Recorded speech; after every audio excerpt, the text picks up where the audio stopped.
Okay, so picture this, a home loan that could literally outlive you. I'm talking half a century. It's a pretty radical idea, right? And it's designed for this absolutely bonkers housing market we're all in. But here's the real question. Is it a bridge to actually owning a home? Or is it just a trap that saddles your family with debt for generations? Let's get into it. So, to really understand why we're even talking about this, you gotta know this one number 20%. That's huge. Right now, 1 in 5 Americans is living in a multi generational home. And look, this isn't just about saving on rent. This is a massive social shift that's completely changing the game when it comes to buying a house. So, you have to ask, why is this happening now? Well, it's really a perfect storm, isn't it? You've got intense financial pressure from a housing market that feels impossible, and at the same time, you have a return to some really deep cultural roots for a lot of folks. And that combination is forcing millions of people to completely redefine what home even means anymore. And for a lot of communities, this isn't some new trendy thing. It's just normal. It's a return to how things have been done for generations. I mean, look at the numbers. We're talking about 29% of Asian households, 27% of Hispanic households, and 26% of Black households here in the US.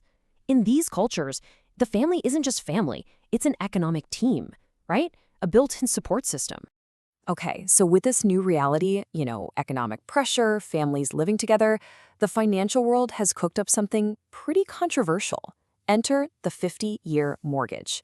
It's being sold as the solution for this new kind of American household, but let me tell you, it comes with some serious, serious strings attached. On the surface, the idea is dead simple. You take the usual 30-year mortgage and just stretch it, all the way out to 50 years. The result? Your monthly payment gets smaller, which, hey, makes it a whole lot easier to qualify for a house you couldn't afford otherwise. Sounds great, right? But that simplicity, it's really, really deceptive. And right there, that's the heart of the issue. This is where it gets complicated. The 50-year loan basically pits two huge goals against each other. On one side, you have short-term relief, more cash in your pocket every month. But on the other, you have the long-term dream of building real, actual wealth you can pass down. It's a total trade-off. All right, let's just look at the cold, hard numbers. Say you have a $400,000 loan. With a 50-year mortgage, yeah, you might save a couple $100 a month. And that feels good, right? That's your immediate cash flow win. But then you look at the total interest you pay over the life of that loan, and wow, it is absolutely staggering. We're talking hundreds of thousands of dollars more. Let me put it another way, because this is just wild. The total interest you're paying can almost double. It can go from something like $500,000 to nearly $1 million. And all that extra cash, all those hundreds of thousands of dollars, poof, it's just gone. It's pure cost. It doesn't build a single cent of equity for you. So what does that do to your actual ownership stake? Well, it means you build equity at a glacial pace. I mean, think about this. After 10 full years of making payments, a 50-year loan means you've only paid off 4% of your home. 4, compared to 16% on a normal loan.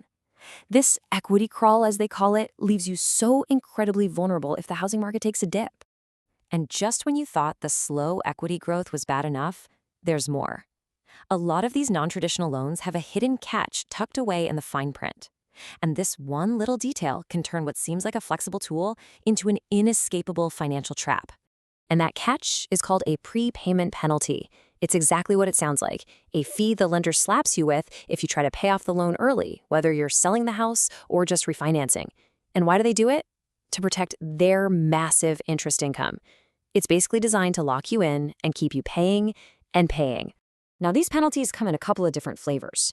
You've got your soft penalty, which usually only gets you if you refinance. But then there's the hard penalty, and that one is a real killer. It can hit you even if you just want to sell your own house within the first few years. Can you believe that? Okay, so after all that, with all these crazy risks, is there any scenario where this makes sense? Well, the answer is maybe. A very cautious maybe. But it absolutely has to be done under very specific circumstances. And you need a rock-solid strategic game plan as a family. And here is the absolute make or break detail. That prepayment penalty. It is the dividing line. If your loan doesn't have one, okay, you can think of it as an affordability bridge. You use that lower payment as a safety net, but you throw extra money at it whenever you can. But if it does have a penalty, it's a debt trap. Period. It locks you into that high-interest, slow equity nightmare. Now, if you're going to go down this road as a family, you have to get legal. A structure called tenants in common is pretty much non-negotiable. It basically puts everything in writing: who owns what percentage, who's responsible for which bills, and, this is the most important part, it gives everyone a clear exit strategy if life happens and somebody needs out. It takes it from a handshake deal to a real, enforceable plan. You know, it's really fascinating when you step back and compare this to how families used to own property. Think about the old family farm. That was an asset that produced something. It generated income. This new 50-year mortgage setup, it's the complete opposite. It's an asset of consumption, and it's built on a literal mountain of high-interest debt. So that brings us to the big finale. We've looked at the math, we've talked about the risks, we've even explored a few strategies. What's the final verdict on this thing? Is the 50-year mortgage a bridge, or is it just a burden? When you really lay it all out, side by side, the trade-off couldn't be clearer. On one hand, the pros are all about right now: more cash in your pocket every month, an easier time qualifying. But the cons? The cons are all about your future. We're talking about crippling interest payments, the very real risk of passing this debt on to your kids, and basically losing your financial freedom to move. And in the end, it really leaves us with one massive question about the future of homeownership. Is this innovative tool truly a bridge that can help families find some stability in a totally unstable market? Or is it just a clever new way to kick the can down the road and pass today's affordability crisis onto the backs of our kids?